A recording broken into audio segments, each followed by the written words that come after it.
Ladies and gentlemen, welcome to Bright Memory Infinite. With the upcoming Battlefield being a big disappointment this year, of course!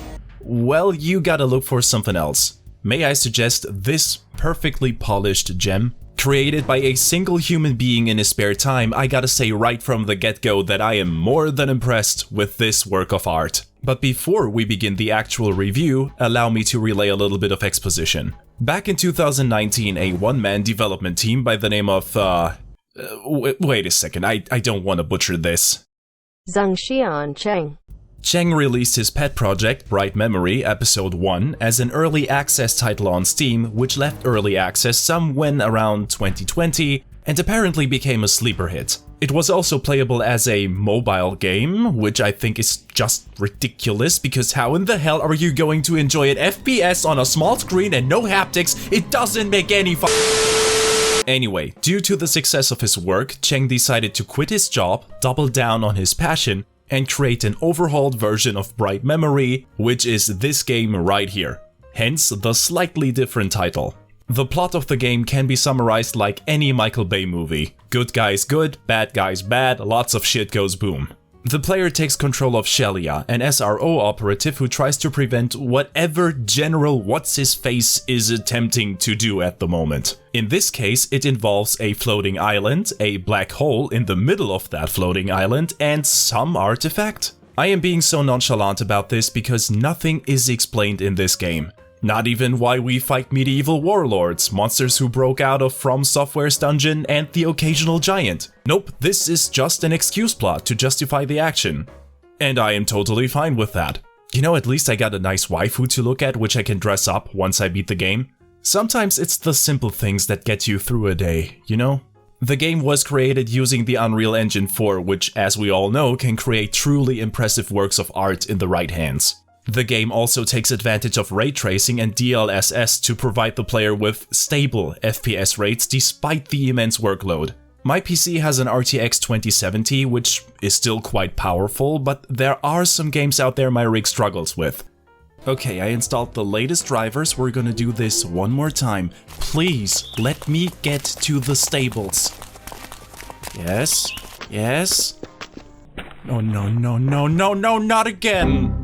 But not with Bright Memory. During my entire playthrough, I have not once noticed a single FPS drop. Moving away from the technical part, it is also worth mentioning that the game world is heavily inspired by actual Chinese landscapes. I was particularly in awe with the little details, which sometimes added up to a truly picturesque experience. You know, standing in the middle of a river, wind blowing, leaves rustling, town in the distance. If this was a real place, I would travel there immediately. Also, the look and feel of the town and temple levels is just awe-inspiring. Even though I am in a constant high because of the skirmish, I feel like I really am duking it out on a once busy street of a rural village. Sadly, you can't destroy any of that, but I take what I can get. And there's one more blemish. The character models are still stuck in the uncanny valley, but at least they can present some serious assets to offset that fact. Also, there are a lot of rear shots in the game. Moving on! Concerning gameplay, Bright Memory can best be described as a blend of different games. Take the stylishness of Devil May Cry, the mobility of Shadow Warrior, and a dash of other mechanics from Bulletstorm and Rage, and voila! On the normal difficulty, called Violent, it is not so much about surviving and more about looking stylish while spitfiring, brutalizing, and dismembering hordes of goons that are sent your way to make your day. At first glance, the guns I found are what I will call the standard loadout. Sure, they look a bit futuristic, but they're nothing you haven't seen already. We start the game with what I will deem a standard assault rifle. You can find it in any futuristic shooter. Reasonably accurate, reasonable damage output. The next weapon we get are a shotgun with a drum roll magazine, an auto pistol that fires, I don't know, shock bolts? Little lightning rods. It looks cool though, and of course a sniper rifle. Each weapon also comes with an alternate fire mode for a more devastating effect. The assault rifle's got body-seeking ammunition, the shotgun can fire slugs that set enemies on fire, the sniper rifle fires darts that explode violently after a given time, and the pistol has an integrated grenade launcher. We are also able to lasso enemies towards us and then either EMP the shit out of them or leave them suspended in the air where it's easier to administer their daily lead injection. Now, unfortunately, you can't kick your enemies into cacti or rubble like in a certain other game, which interestingly enough has almost the same animation. But we can dice him up with a sword, which is at least on the same level of coolness. All these weapons can be upgraded by spending upgrade points on them, which can be acquired by fighting strong enemies or finding jade statues around the map. There are even some moves that can be unlocked later on, but I gotta be honest, apart from some nice effects, they don't bring anything new to the table. The crown jewel of the arsenal is the sword, which is not just a melee weapon, but can also be used to block every incoming attack. The only downside is that the sword uses up stamina, which refills after a short amount of time. I need to focus on the sword a little bit more though. Just like in Sekiro, you can block, but actually you're not supposed to. A well-timed block will transform into a parry, which results in a staggered opponent, and it also instantly reloads all weapons and fills the stamina bar up again, which means we can slice and dice some more. This is an incredibly motivating incentive to learn enemy movesets. Once you have mastered this skill and are able to keep the rhythm the enemies provide, you have essentially become a master of perpetual violence. Combine that with a regenerating health bar and the ability to flash step to the left and right, and it's easy to see that the game favors aggressive decision making. I think that's also the reason why you can't lean around walls, a feature I initially missed, but since this is not a tactical shooter, there is no reason to have leaning in here. Of course, that gameplay loop is nothing without a proper level design that complements it, and here is where I found one of the game's weak spots. The levels lack verticality and spaces to explore. Thus, the playthrough becomes an incredibly linear affair. There are sections where an enemy will be above you, but it's not going to be often. The game won't require any tactical decisions or exploratory habits, which is a shame because I would have loved to explore this world a little bit more. But there's nothing to explore. Also, the enemies are a bit on the dumb side. Most of them can be rushed down, or they will try to rush you down.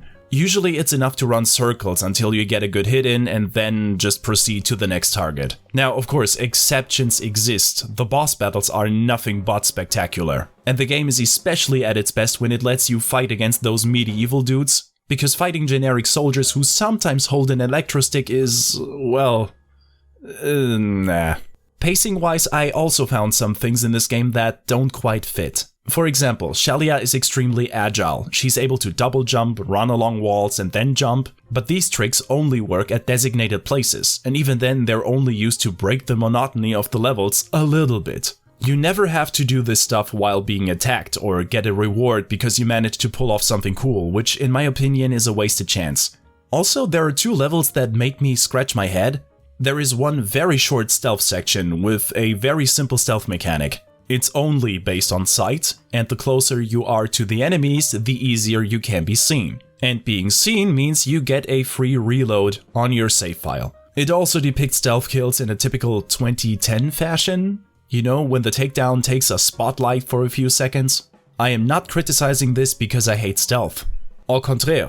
Two of my very dearest games are Thief and Thief 2, which are all about hiding in the shadows. But it just seems weird to put me right into the action and then, when I'm about to give in to my bloodlust, they take all my toys away. There's also a driving section in the game, and when I saw my ride, I just had to laugh. Imagine driving a futuristic Lambo through the provinces of China, especially when the terrorist organization you're fighting against has access to actual military vehicles. Well, at least my ride comes equipped with a rocket launcher, but the thing is mounted in place. The only way I can aim with it is when my car is facing whatever I want to blow up. It was way easier to just outdrive the baddies and get this level over with.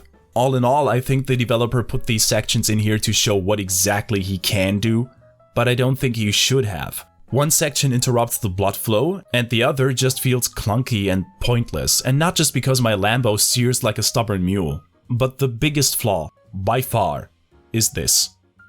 You ready? Because it's a big one. It's too short. I mean, it doesn't cost much. What is it, 17 euros? About $20? But this game can still be beaten in about 3 hours if you take your time. So just like with certain other things in life, the fun is over way too soon, leaving you kinda unsatisfied and wanting more. Although I gotta say the last boss battle is really cool.